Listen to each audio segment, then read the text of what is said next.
یروشلم دنیا کے قدیم ترین شہروں میں سے ایک ہونے کے ساتھ ساتھ تین بڑے مذاہب اور قوموں مسلمانوں، عیسائیوں اور یہودیوں تینوں کے لیے اہمیت کا حامل ہے۔ مسلمانوں کے لیے اہمیت اس لیے ہے کیونکہ بیت المقدس، مسجد اقصی اور قبہ الصغریٰ یعنی کہ ڈوم آف دی راک کا یہاں موجود ہونا ہے۔ بیت المقدس 11 فروری 624 تک مسلمانوں کا قبلہ اول رہا۔ حضور صلی اللہ علیہ وآلہ وسلم نے یہاں نبیوں کی امامت فرمائی۔ یہیں ایک چٹان سے آپ آسمان پر تشریف لے گئے۔ اموی خلیفہ عبد المالک نے اس چٹان کے گرد سونے کی عمارت بنا دی جسے ڈوم آف دی راک کہا جاتا ہے، اور حضرت عمر فاروق نے مسجد اقصی تعمیر کروائی۔ عیسائیوں کے مطابق یہیں سے حضرت عیسیٰ علیہ السلام کو آسمان پر اٹھایا گیا ہے۔ یہودیوں کے لیے یہ شہر اس لیے مقدس ہے کیونکہ ان کے مطابق یہاں سے کائنات کی تخلیق ہوئی۔ حضرت ابراہیم علیہ السلام نے اپنے بیٹے کی قربانی کی تیاری کی۔ اس کے علاوہ یہودیوں کا عظیم معبود ہیکل سلیمانی جس کو حضرت سلیمان نے تعمیر کیا تھا وہ بھی یہاں موجود ہے، جس کو بابل کے بادشاہ بخت نصر نے 586 قبل مسیح میں تباہ کر دیا، لیکن اس کی بیرونی دیوار چھوڑ دی تھی۔ اب یہودی یہاں ہیکل سلیمانی کی تعمیر اور توسیع کرنا چاہتے ہیں۔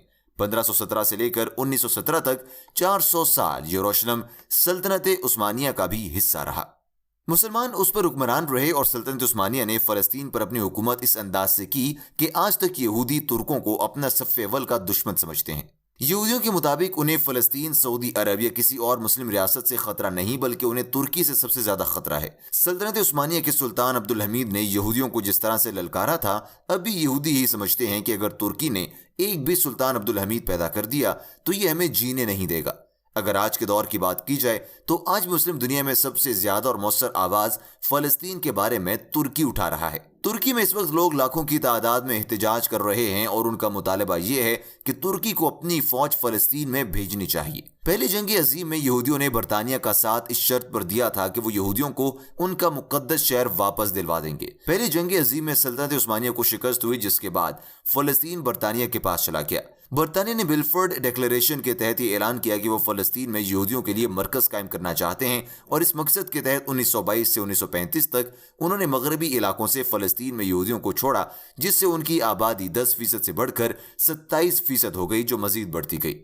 دوسری جنگ عظیم کے بعد 1947 میں برطانیہ کمزور ہونے کی وجہ سے ہٹ گیا اور ساری ذمہ داری اقوام متحدہ پر آ گئی، اور اس نے 29 نومبر 1947 کو فلسطینی علاقوں کو تقسیم کرنے کے لیے قرارداد پاس کی، جس کے تحت یہ فیصلہ ہوا کہ علاقے کو 2 ریاستوں میں تقسیم کر دیا جائے، ایک میں یہودی رہیں اور دوسری میں عرب۔ یروشلم تمام مذاہب کے ماننے والوں کے لیے مقدس ہے، اس لیے اس جگہ پر عالمی حکومت قائم رہے گی اور اقوام متحدہ خود اس کے معاملات دیکھے گا۔ اسرائیل کی ریاست تو قائم ہو گئی، لیکن اسے کسی نے قبول نہیں کیا اور خطے میں کشیدگی رہی، جس وجہ سے 1949 میں عرب اور اسرائیل کے درمیان جنگ ہوئی۔ اسرائیل جیت گیا، لیکن جنگ کے بعد بھی یروشلم یعنی بیت المقدس کا کنٹرول اردن کے پاس رہا۔ 18 سال بعد 1967 میں ایک اور جنگ ہوئی، جس میں اسرائیل نے شام اور اردن کے کچھ علاقوں پر بھی قبضہ کر لیا اور ساتھ ساتھ یروشلم پر بھی۔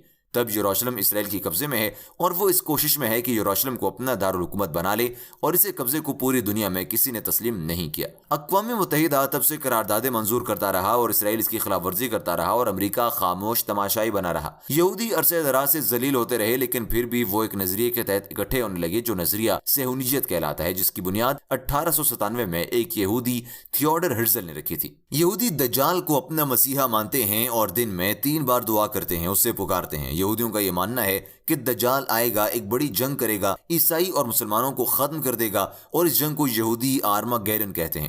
یہودیوں نے بیت المقدس اور مسجد اقصی کو شہید کرنا ہے اور یہاں تک ہیکل سلیمانی کی توسیع کرنی ہے۔ اس سب کے لیے اسرائیل اپنے آپ کو مضبوط کر رہا ہے اور پوری دنیا پر چھایا ہوا ہے۔ ان کا سب سے بڑا ہتھیار میڈیا ہے۔ دنیا کا 96% میڈیا 6 کمپنیوں کے پاس ہے، اور یہ کمپنیاں یہودیوں کی ملکیت ہیں۔ امریکہ کے سب سے زیادہ بکنے والے میگزین بھی اسی کی ملکیت ہیں، اور اس کے علاوہ امریکہ میں جتنی بھی فلمیں باکس آفس پر مشہور ہوتی ہیں ان میں سے 70% یہودیوں کی بنائی ہوئی ہوتی ہیں۔ 3 امریکی اخبارات New York Times, Wall Street Journal اور واشنگٹن پوسٹ بھی انہی کی ملکیت ہیں۔ اسرائیل اپنے آپ کو عالمی جنگ کے لیے تیار کر رہا ہے، اور مسلم امہ خواب خرگوش کے مزے لے رہی ہے، اور سب حضرت عیسیٰ علیہ السلام اور حضرت مہدی کے انتظار میں ہاتھ پہ ہاتھ دھرے بیٹھے ہیں۔